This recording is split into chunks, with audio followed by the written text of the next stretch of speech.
Okay, so this is a tutorial on the bones of the pelvis. So you've got a few bones that make up the pelvic skeleton. So you've got these two large hip bones on either side, a sacrum, and you've got the coccyx. So these two hip bones are actually called the os cocci. So this comes from the Latin. So os means bone and cocci means of the hip. So it's the bone of the hip bone. So you've got two hip bones, a sacrum and a coccyx. So the pelvis is separated into two regions. You've got the upper region, the superior part of the pelvic bone, which is called the false pelvis, and it's also called the greater pelvis. And you've got the lower part, the inferior part of the pelvis, which is called the true pelvis or the lesser pelvis. So the upper part of the pelvis is called the false pelvis because it's often regarded as part of the abdominal cavity rather than the pelvic cavity. So the lower part is the true pelvis because that contains the actual pelvic cavity.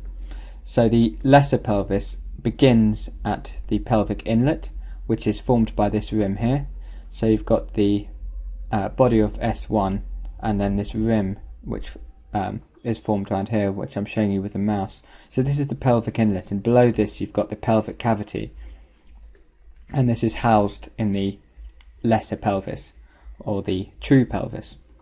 So if I just bring in the abdominal organs,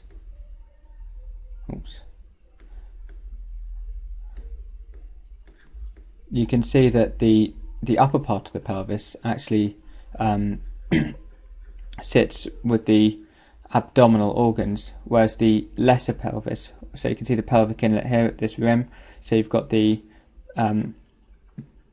bladder anteriorly, the reproductive tract behind it, and most posteriorly you've got the rectum. So these all lie in the pelvic cavity within the true pelvis. So I'll do a separate tutorial on the pelvic cavity, and I'll talk about the inlet, the outlet, the walls and the floors in that. But this tutorial I'll just talk you through the features of the pelvic bones. So the hip bone, the os cocci, comprises, there's three parts to it. So at birth there are three bones which are joined by cartilaginous joints at the acetabular fossa. So this is the acetabular area, and this is where the head of the femur articulates with the hip. So this is the hip joint, and at birth you've got three bones. You've got the ilium superiorly, the ischium posterior inferiorly, and the pubis antero inferiorly. And just at this region here, they're all joined by cartilaginous joints, and these are fused in the adult, so it's actually one large bone in the adult. So we're just looking laterally at the hip here, and I'll just show you where the ischium lies. So this is the ischium posterior inferiorly. So this is the ischium this is posterior this side here, and this is anterior. So anteriorly you've got the pubis, and above you've got the ilium. So if I just rotate the model round again, we can look at it medially. So I'll just remove this and we can look at the medial view. So here anteriorly we've got the pubis, so that's this portion here, and then posteriorly we've got the ischium in this region, and above it the ilium. So I'll just talk you through some of the features of the ilium, the ischium and the pubis. So I'll just remove the femurs. So here you can see the head of the femur sitting in the acetabulum. So this is the acetabulum here. So I'll just remove this so we can see the hip bones a bit more clearly. I'll remove these as well. So starting superiorly, we've got the iliac crest. So this is this flattened crest at the top of the ilium, and you've got muscles which attach here, so I won't talk about them in this tutorial. But that's the iliac crest, and this lies at the level of L4. So this is the L4 lumbar vertebra, and this is also the area where the aorta bifurcates. So if I just bring that in, you can see the bifurcation of the aorta at the level L4. So the iliac crest is a useful landmark to know because it marks the point of L4, and you know that the level of L4 is well below the end of the spinal cord. So it's a useful landmark for lumbar punctures. So if I just bring in the nervous system, you can see the end of the spinal cord well above the level of the iliac crest. So you've got the iliac crest here, and the end of the spinal cord's up here. So it's a useful landmark for lumbar punctures. So if we follow the iliac crest forward, it comes to this spine. So this is the anterior superior iliac spine.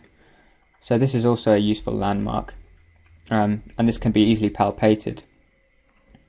And attaching to this, we've got the inguinal ligament, and this runs from the anterior superior iliac spine, which is known as ASIS, because it's a lot easier to say than anterior superior iliac spine.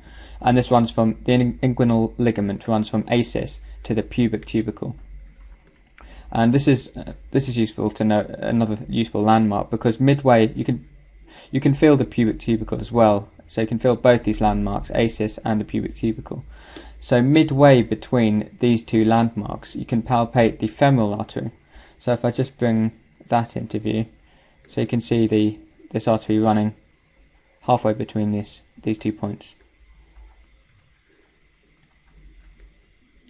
So just inferior to ASIS, you've got the anterior inferior iliac spine, and if we follow the iliac crest posteriorly, we come to the posterior superior iliac spine, and below that we've got the posterior inferior iliac spine, and then if we follow it round, we've got this notch in the ilium. So this is the greater sciatic notch, and below that we've got the ischial spine. So this is actually part of the ischium, which I'll come on to talk about.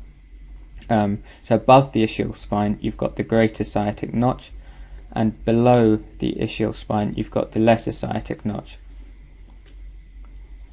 So we're looking laterally. This is a lateral view of the pelvic bone, the hip bone, and this is where the gluteal muscles attach. So you can see these large gluteal muscles. You've got the gluteus maximus, medius and minimus. So they attach on this lateral surface of the bone, and you've actually got a few ridges on this bone which you can't see here, but I'll just mention them. So you've got the posterior gluteal line, an anterior gluteal line and an inferior gluteal line, which are roughened ridges where the gluteal muscles attach. So on the medial surface, you've got this sort of slight hollowing in the bone, and this is called the iliac fossa, and you've got the iliacus muscle which attaches here. So you can see how it sits there, and it inserts on the femur. So this flexes the hip. It's one of the hip flexors. So another quick thing to mention before moving on is the angle of the pelvis. So if we just imagine a horizontal line running along here, the angle of the pelvis is actually at about 50 to 60 degrees to this horizontal line. The angle of the pelvic inlet. So the pelvic inlet is this brim here, this rim. So the pelvic inlet is actually angled at about a 50-degree angle to this horizontal line. So an angle like this. And also at this angle, you can see the pubic tubercle here and the anterior superior iliac spine are in the same plane. So this is the same vertical plane here. So next we've got the ischium. So this lies inferiorly and posteriorly. So it's this bit here. So I mentioned the ischial spine. So we're looking from a posterior view at the pelvis. So you've got the sacrum here, and I showed you the greater sciatic notch, and you've got the ischial spine here. So you've got a ligament. You've got two important ligaments to know about here. So you've got the sacrospinous ligament, and you've got the sacrotuberous ligament. So right at the bottom part of the ischium, you've got this tuberosity. This is the ischial tuberosity. So the sacrospinous ligament runs from the sacrum to the ischial spine, and the sacrotuberous ligament runs from the sacrum to the ischial tuberosity. So I've just brought those ligaments in. You can see the sacrotuberous ligament attaching onto the tuberosity and the sacrospinous ligament attaching onto the spine. So it's actually a bit further up here. So above this you've got the greater sciatic foramen, and below you've got the lesser sciatic foramen. So you've got the ischial spine, the ischial tuberosity, and if we rotate anteriorly, you've got the ramus of the ischium. So this big hole here is the obturator foramen, and this is covered by a membrane, and there's a little gap above the membrane where the obturator vessels and nerve run. So I've just brought the membrane into view here, and you've got this little canal up here, the obturator canal, and you've got the obturator vessels, artery and nerve, and the artery and vein and the obturator nerve which come through this.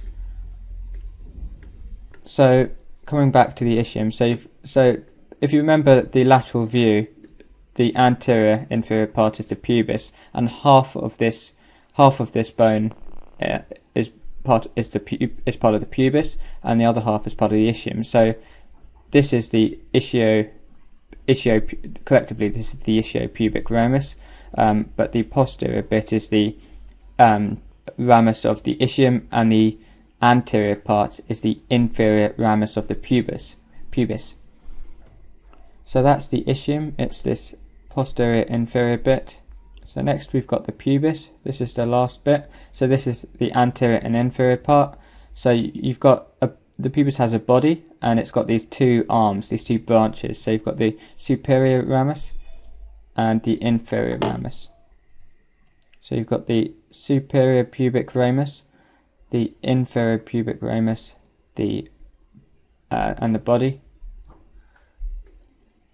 And where the two pelvic bones meet, this is called the pubic symphysis, and this little protuberance is called the pubic tubercle. So this is palpable.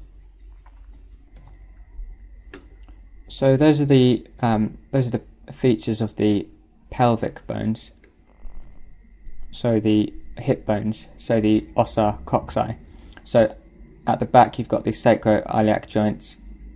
At the front you've got the pubic symphysis, and the sacrum articulates above with the fifth lumbar vertebra, and below it articulates with the coccyx. So next I'll just do a quick tutorial on the sacrum and the coccyx.